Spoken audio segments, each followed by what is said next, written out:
استاذ اخينا فريد تفضل. بسم الله الحمد لله الصلاة والسلام على رسول الله صلى الله عليه وسلم. أمة خيّة أمة قالي أمة خبجمة أمة جالتما duraan dursa baga jiraattan baga jiraanne ramadaana waggaa kumaaf dhibba afurii fi 47 nagaa fi fayyaa rabbiin ittiin nu gahe hurna lamaan nu xumursiisee hurna sadaffaatiin illee nagaan nu gahe isinin jechuun barbaada. Ani haasawa dheeraa naasa'uu isinuma galatoonfachuu fi namni qabu waan dhabe waan qabu namni garabbiiti uummata akka keessanii kana qabu wallaahi waan dhabe hin qabu. Nuti yeroo hedduu uummata keenyaaf hanga dandeenyutti maal goone waan jiruuf gaafanneeti hawaasa keenya ni jaalanna waan ta'eef waan isaan gammachiisu dalaguu irratti isaanii sagalee ta'uu irratti rakkoo isaanii irraa furuu irratti isa wallaala akkatti baratu godhuu isa barsiisu akka inni qubatu godhuu irratti daleena jaalala hawaasaa qabnuuf mana keenya guban qabnu ala deemna akkatti hawaasa keenya jaalannu beekna malee. Ani namoota baay'ee waluma beeka ustaazota illee warra poolitikaa illee hundaanuu warra kaan illee ka qareef kan qara'inii ka barateen illee walitti hin dhiyaadha. Ustaaz Mahammad Anas ustaaza biraati irraa xiqqasho wanni adda isaan godhu akka ilaalcha kiyyaatti wanni adda isaan godhu nama hin tuffanne nama guddaa xiqqaa ija tokkoon laalu diimaaf gurraacha ija tokkoon laalu ka amantii isaa qabuuf amantii isaa hin qabne illee qaama kiyyaa jedhee ufitti qabeetiin wajji deemu ustaazni keenya rabbi isaan haa kabaju. Akka carraa ta'e akkuma namni beekan kamuu intarbii ta'uu dhiyoo kana shabboo miidiyaa irratti intarbii ta'anii shabboo miidiyaa I think anillee gaafa dargaggeessa gaafa poolitikaa ture tokko waggaa 5-4 dura gaafa san poolitikaa turre hin dulloomne gaafa humna qabnu tara 2-3 yoo dogoggoruu baadhee intarbii irratti ta'ee ture. Akkasuma isaanillee akkuma nama abbaa amantii tokkotti abbaa hawaasaa tokkotti rakkataa rakkoo furuu wallaalaa barsiisuu tokko intarbii dhiyaatanii wanti tokko madaa yoo garaa kee keessa jiraate osoo gaafiif deebii gaazexaan si gaggaafatu tasa si harkaa budduq jedhee ba'u jira. Waan san irratti immootu an isaan ustaaza ta'aniif hin jaaladhaaf natti dhiyaatanii osoo hin taane waan keessan iccitii anufii kiyyaa beekuurra dhaabbadhee dhibbaan dhibbatti laa shakka fiik akka yookaan sheekonni nuun jeessanitti sheekota irratti daawwaa godhuu hin ta'u amanee jechuudha. Waan dho'isaa tokko waan namni karaa keessatti namaa godhe himuun hin ta'u wanni ani isinitti himuu barbaadu. Intarbii isaanii dhaabbadhee isinitti himuu barbaadu. Dhiyoo kana wal morkii anaaf Nasriin qabne keessa Nasriin sheekaa roobe Dubaay fidu ani mootuu nama tokko Makkaan fidu ebaluun gaafsan hin murtoofne. Waldorgommii san keessa sheekaa roobe Dubaay dhaqee gaafa tiraansigeetti jedhee warri Dubaay achinatti duulu Mahammad Bayaan hin fidaa jedhe. Mahammad Bayaan hin fida gizee jedhu ani immoo waggaa darbe miskiin ani kun kama keessaa waan qabne waadaa namaa seena. Nama maqaa dhayuu hin barbaadu isaaniif anaaf rabbi beekaa nama waadaa hajjii seeneeftu jira. Hajjiin barreen gaddaa 600 amma waadaa sana osoo dagadhean afaanumaan haasaa namni asirraa waadaa kun hin dagata. Ani waadaa san dagadhe gizee anasi shee Mahammad Bayaan harama geessa jedhu abbaan waadaa seeneef hajjiitti yoo tabarreen gaddaa waadaa naa seente yaa aslii naan jedhe wallaahi.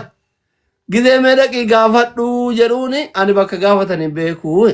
Achumaan ustaaz Mahammad Anasitti dawwalee hajjiin baranaa meeqaa eessatti galmaanii jedheetiin gaafadhe. Miskoola godheef iyyuu narraan kaafne naa deebisan.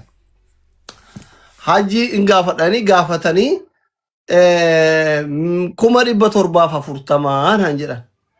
Ambirrii harkaan qabu waan shaytichaan umraa geessuyyuu 150-60 sanuyyuu qabu. Waadaa seene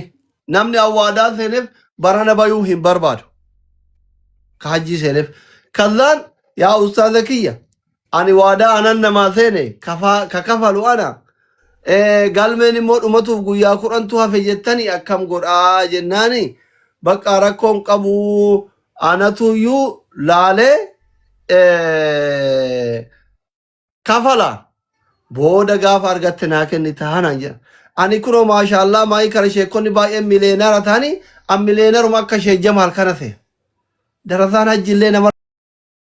rakafaltu sheekonni waa fuudhu malee waa kennuu barattee maashaallah jedhee gammade akkaawuntii erginaan jedhee deddeebi'anii والله يكونوا بوكسي ثاني كذا نزل أجازون صبامي ربي نرجع رمضان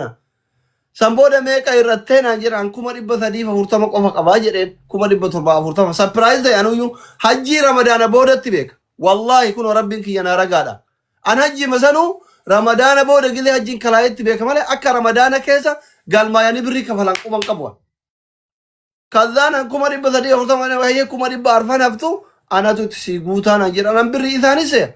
أكاونتي ترجع كذا أنكاي يا بو صاحبك يتو كرافودة gaafa birrii argatte galchii naan jira ani mul'in na citte birriin isaan biraa baate abbaan sun galmaa'e waa hunda guute osoo namarraa si liqeeffadha naan jira ani ittiin seenu hojjiisan tofa malee eshii jedheeni maal isin jechuu barbaade amma ustaazni kenna gibira waan kafalan dhabanii naggaadanii kisaaraa keessa seenanii osoo hin taane yoona akka anaa isaan amananii keessan isaaniif rabbi beeka amma anayyu kuma dhibba afur narraa qaban hin galchine hin qabu ka ramadaana booda waliin kenna isin galee ani isin dura jiru kana kun nama kuma kuro tokko dhibba hin alaalitan kana anaa kana gaafachuu itti dhaqeeti liqeeffachuu itti dhaqee mitiyan karaa ittiin akkaataa hajjii itti galmeessan nama waadaa seeneefsan gaafachuu dhaqee wallahi osoo ani hin gaafatin kuma dhibba afurii fi kuma dhibba afur saafii nama sanii guutanii jechuu namarraa fuudhanii guutan kiisaan baafne jechuu Sinigalee miti akka anaa kun yoona karakkoo mungkin kan maan akka anaa hedduun namoonni guddaan namni qara'e namni barate namni asirratti guyyama keessa osoo waa arrabsu namni barate yoo dhaqee gaafate kuma dhibbaan 50 namarraa fuudhan deeyiniin kun way irratti baya waan jedhu gidee ol qabne maaliif hin baane anamma osoo jalaa callise irraa kaasuu baadhe nama guddaa maal jedhee himatanuu eenyu amana Sinigalee hin amantu jechuudha abbaan akkana ubaasee ofin himin Sinigalee kanaafi nama gara laafessa akkanaati namoonni biraa kabeeloo yoo beelan beela baasan yoo dheebotan dheebuu baasan yoo rakkatan wajji booyan kumaatamaan nuu argaa oolla jechuudha waan isin argitanirra mootu ka keessan waan garagaraa poolootikatti akka hin qabneef sodaatan amma fakkeenyaaf viidiyoo bara duraa maallaqa isaan irratti ergine tokko isaa poostiin goone tokkoon qaba jechuudha waan dho'isaan godhan ka seerri biyyattii hidheeyyam meeqa jira jechuudha rakkatama kanaa rakkoo baasan irratti dhiibbaan hanga jiru gaafa Oromoo taatu irraa muslima taatu dhiibbaa baay'ee jira kana walumaan beeknaa jechuudha waan baay'ee haa ta'u hin barbaadu gabaabumatti an akka nama ofii kiyya akka dhuunfatti kun miidiyaa irratti waliin beeknu malee dhuunfaa anaaf iccitii isaan jidduu jiru ustaaz anas nama yoo waa wayii gaafatu itti dhayxe yoo qabaate keessa ofiitti godhe yoo dhabe namarraa fuudhee hajaa teessan sii baasu rakkoo teessan sii baasu jechuudha kanuma haa beektanii fi inni tokko kana deeyni irraa kafallaa deeyni isaanirra jiru gaafa namni du'eeyyuu bar gosti walii yaate namni irraa qabdan namni isinirraa qabu jedhanii gaafatanii nama awwaala irratti irraa kafalanii jechuudha kunuma duraan jiru isaan irraa kafalanii abbaa keen sheeka keen imaama keen aalima keen mu'azzina keen barsiisaa keen Sinigalee miti nuti ilmaan isaanii dirqama nurraa qaban jechuun waan dandeenyu kafar irraa godhu tokko kana deeyni isaan dhengada tasatti harkaa baate fedha malee harkaa baate san tokko irraa haa kafallu tokko kana inni lammataa mootu nashiidaa isaanii diidammaffaa haa eebbisiifnuufi jechuu barbaada kanuma isiniin jechuu fi yoo dogoggorena of kolchaa sagantaan isinii dhiiseeraa walii kennaa itti fufaa jechuudhumaa fi nama sheekaroo deemulleen hin ta'u rabbi nu haa dhiisu galatooma ulfaadha ija keessa irraa naan bisa. hedduu galatuma doktara keenya bismillaahi irrahmaani irrahiim hordoftoota kiyya qaali haasoo gara xumuraarrattiin itti deebi'a kallattumaan mee ustaaza keenya ustaaz Anas haasoo gabaabaa akka nuuf taasisan inshaallah afeerraa gartee ummata